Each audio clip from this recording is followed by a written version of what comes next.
Hello law learners, आज हम करने वाले हैं introduction to the supreme law of India, the constitution of India. कुछ फैक्ट्स जो आपको अभी तक मे बी ना पता। So let's see. सबसे पहले हमें ये पता होना चाहिए जो हमारा कॉन्स्टिट्यूशन है वो fundamental law of the land है, और ये क्या है, गवर्नेंस के लिए और हमारे राइट्स के लिए क्या है, एक फ्रेमवर्क सेट करता है।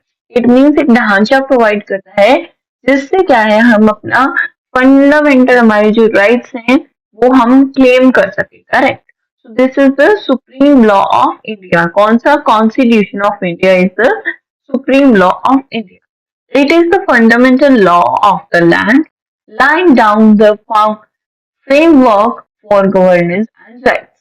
Adoption of और enforcement कब किया गया था इसका? तो हमारा enforcement और adoption कब किया गया था? तो adopt तो हुआ था 26 नवंबर 1949 26 नवंबर को क्या हुआ था? अडॉप्ट हुआ था। और इसे इनेक्ट कब किया गया था, इसे इन्फोर्स कब किया गया था? ये किया गया था 26 जनवरी 1950। तो अडॉप्ट का मतलब होता है इसे अपना मान लेना, उसे अडॉप्ट करना कहते हैं। जैसे किसी बच्चे को अडॉप्ट किया जाता है, अपनी फैमिली का हिस्सा मान लेना, वैसे ही हमने कॉन्स्टिट्यूशन को अपनी फैमिली का हिस्सा कर लिया। इन्फोर्समेंट का मतलब क्या है? जब कब से लागू होगा ये कब से माना हमने? तो 26 जनवरी 1950 को हमने माना। इस अडॉप्टमेंट और इनेक्टमेंट में क्यों डिफरेंस है? तो ये हमारा हिस्ट्री, इंडियन हिस्ट्री जब हम पढ़ेंगे तो हमें पता लगेगा कि स्वराज जो दिवस है वो हम पहले से मना रहे थे, राइट। और वो कब मनाया जा रहा था? 26 जनवरी को मनाते थे। तो इस चीज को क्या किया, पहले ही स्वराज हम किसी के अधीन नहीं है ये मानते थे, और हमने क्या किया, इसी के ऊपर लाके रख दिया कॉन्स्टिट्यूशन हमारा। करेक्ट। हमारा जो कॉन्स्टिट्यूशन था हमने इसके ऊपर लाके रख दिया। तो इसके कारण का क्या है, अब हम किसके अधीन हो गए? कॉन्स्टिट्यूशन के अंडर हो गए, राइट। ये चीज को गलतफहमी दूर करना कि हम अलग अलग नाम बनाएं, तो वो चीज को एक थोड़ा सा क्लैरिफिकेशन करने के लिए हमने क्या है, 2 महीने का वेट किया। करेक्ट। नेक्स्ट नेक्स्ट आप देखने वाले हैं कि हमारी ड्राफ्टिंग कमेटी के बारे में, किस तरीके से किसने ड्राफ्ट किया था। तो फर्स्टली हम देखोगे कि हमारी ड्राफ्टिंग कमेटी में 284 मेंबर्स थे, जो chaired by doctor B R Ambedkar, है ना। डॉक्टर भीमराव रामाजी अम्बेडकर जो थे वो उसके क्या थे, चेयरमैन थे। कहाँ किसके? ड्राफ्टिंग कमेटी के। तो ये चीज हमें ड्राफ्टिंग अथॉरिटी के बारे में पता होना चाहिए। क्या लेंथ और क्या स्ट्रक्चर रहा था हमारे कॉन्स्टिट्यूशन का? तो ओरिजिनली अगर देखें कि भाई जब ये बना था तब कितने थे? 395 क्या थे? आर्टिकल्स थे। 395 आर्टिकल्स थे और 8 शेड्यूल्स होते थे। ठीक है। उस टाइम पे आप देखे जाए या फिर अभी देखते हैं तो ये लॉन्गेस्ट रिटन नेशनल कॉन्स्टिट्यूशन, सबसे ज्यादा बड़ा, और वो भी लिखित में, रिटन कॉन्स्टिट्यूशन में हमारा ये कॉन्स्टिट्यूशन है। अब आज के टाइम में जब अमेंडमेंट्स हो जाते हैं, बहुत कुछ चेंज हो जाता है, एड ऑन होता है, तो अब इसके आर्टिकल्स बढ़ के कितने हो गए हैं? 470 आर्टिकल्स हो गए हैं और 12 शेड्यूल्स हो गए हैं, राइट। और जो आप यहाँ पे इसी चैनल पे द लॉ लैब पे पढ़ने वाले हो, करेक्ट। हमारा जो मोटिव है वो कहने का है कि लॉ क्या है, सुप्रीम है, और उसे हम समझते हैं, पढ़ते हैं। क्लियर। नेक्स्ट हमारा क्या है, नेक्स्ट आपको मैं बताने वाली हूँ गवर्नमेंट का क्या सिस्टम है। तो इंडिया क्या है, एक sovereign socialist secular democratic Republic. कहने का मतलब क्या है? सोवर्जिन मतलब अपने डिसीजन खुद लेना, सोशलिस्ट मतलब क्या है, एक होते हैं कैपिटलिस्ट, सिर्फ पैसे की, पूंजीपति के अंडर काम करना। सोशलिस्ट होता है जो वेलफेयर पे काम करती है। करेक्ट। और सेकुलर का मतलब है धर्मनिरपेक्ष, मतलब हम क्या है, रिलीजन के बेसिस पे कोई भी डिस्क्रिमिनेशन नहीं करते।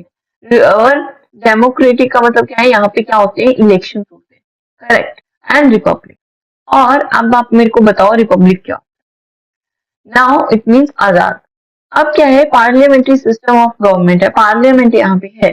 करेक्ट। पार्लियामेंट क्या होता है? लोकसभा, राज्यसभा, है ना। तो ये सब क्या है हमारे पास, हमारा क्या है, गवर्नमेंट सिस्टम।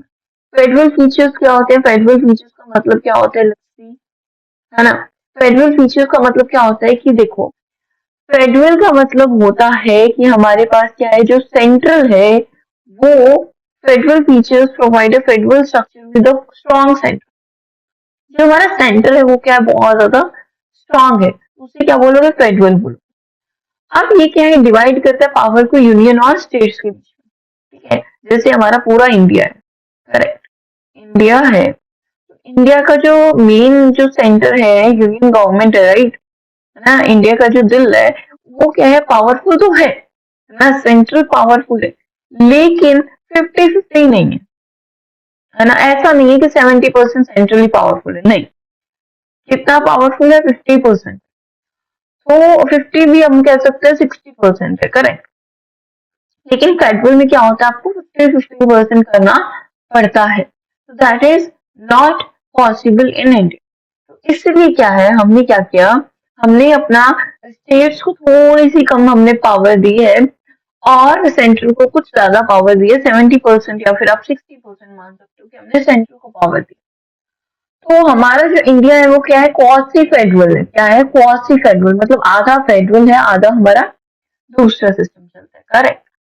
नेक्स्ट आप देखिए तो ब्रांचेस ऑफ गवर्नमेंट है, तो वो क्या है, सबसे पहले एग्जीक्यूटिव ब्रांच है हमारी, जिसमें प्रेसिडेंट और काउंसिल ऑफ मिनिस्टर्स आते हैं। सेकेंड इज लेजिस्लेटिव, जिसमें पार्लियामेंट आता है, लोकसभा राज्यसभा आता है। Third branch is judicial, correct. और ये तीनों क्या है, साथ में मिलके हमारा जो हमारी काम है वो करते हैं, हमारा जो रूल है वो कर पाते हैं हम इसके कारण। प्रियम्बल है वो कुछ गाइडिंग प्रिंसिपल्स हमें देता है ना, गाइडलाइन देता है क्या, कि जस्टिस हम देंगे, है ना, वाले सोशल जस्टिस, इकोनॉमिक जस्टिस, इस टाइप के जस्टिस देंगे, right, liberty of thought and expression देंगे, इक्वालिटी ऑफ अपॉर्चुनिटी, है ना, and equality before law, fertility देंगे। ये सब चीजें क्या है, हमारे प्रियम्बल में गारंटीड क्या है, डील है कि भाई ये तो होगा ही होगा, तो वो चीजें हमें प्रियम्बल में दी हुई है। नेक्स्ट हमारा है राइट्स एंड ड्यूटी, इसके बिना तो हमारा कॉन्स्टिट्यूशन पूरा ही नहीं हो सकता। हमारे पास फंडामेंटल राइट्स हैं, एफआर्स हैं, और फंडामेंटल ड्यूटीज है, एफडीज है, राइट। तो ये फंडामेंटल राइट्स एंड ड्यूटीज हमें कौन प्रोवाइड करता है, हमारा constitution of India. For example हमारे पास राइट टू लाइफ है ही नहीं, तो कोई भी आके हमें मार के चला जाएगा, करेक्ट। ये सब चीजें क्या है, हमारा फंडामेंटल राइट्स कौन है, गारंटी करता है, हमारा कॉन्स्टिट्यूशन, राइट। और फंडामेंटल ड्यूटीज हमारे पास कितनी है, 11 है, राइट। तो वो भी चीजें हैं। एक कंसेप्ट होता है डीएसपी का, है ना, directive principles of state policy. It means ये हम थोड़ा वेलफेयर के लिए कुछ ना कुछ करते हैं इसके अंदर। अमेंडमेंट्स की बात करें तो हमारा कॉन्स्टिट्यूशन ना तो पूरा रिजिड है, ना पूरा ही फ्लेक्सिबल है। ये क्या है, खिचड़ी है देखा जाए तो, ये रिजिड भी है, फ्लेक्सिबल भी है।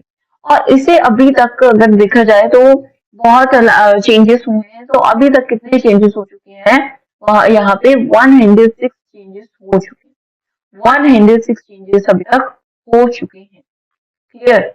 100 से 100+ अगर हम देखें तो पूरा कितना है, 106 चेंजेस हो चुके। नेक्स्ट हम देखने वाले हैं क्या इंस्पिरेशन है, हमने कहाँ से ये कॉन्स्टिट्यूशन लिया है। तो हमें पता है कि हमारा जो इंडियन कॉन्स्टिट्यूशन है उसे बैक ऑफ वॉरेंस, करेक्ट। हमने क्या है, सबसे उधार लेके हमारा कॉन्स्टिट्यूशन बना है ना। अब कैसे लिया है, कहाँ से, ब्रिटिश पार्लियामेंट्री हमने सिस्टम से लिया है, यूएस के बिल ऑफ राइट्स से हमने लिए, ईरिश से हमने डीपीएसपी का कंसेप्ट लिया, कैनेडिया से हमने फेडरलिज्म का सिस्टम लिया, और बहुत कुछ लिया है, करेक्ट। आने वाली वीडियोस में हम इसी चीज को मोर डिटेल्स में देखने वाले हैं, बहुत ज्यादा डिटेल्स में देखने वाले हैं, तो stay tuned, correct. Location of original document, मतलब ये जो ओरिजिनल था कॉन्स्टिट्यूशन ऑफ इंडिया वो है कहाँ, तो वो क्या है, ओरिजिनल हैंड रिटन कॉपीज जो है वो हमारे संविधान संसद में न्यू दिल्ली में प्रिजर्व करके रखी है, बचा के रखी हुई है। तो ये भी चीज हमें पता होनी चाहिए, हमारे एमसीक्यू क्वेश्चंस बन जाते हैं, करेक्ट। तो एमसीक्यूज आप जितने भी इससे होंगे, इससे रिलेटेड हमारे कॉन्स्टिट्यूशन ऑफ इंडिया से, वो सॉल्व कर सके, इसीलिए मैंने आपके लिए वीडियो लेक्चर किया है। I hope you like it, है ना। और thank you so much for listening to my lecture. ऐसे ही मोर वीडियोस आपको इस चैनल पे जरूर मिलेंगी। चैनल चेक कीजिए जाके, है ना, द लॉ लैब। हम एक्सपेरिमेंट करते रहते हैं और अच्छी अच्छी चीजें लाते रहते हैं आपके लिए। तो आज की वीडियो में इतना ही। जय हिंद, जय Bharat. Keep learning, keep smiling.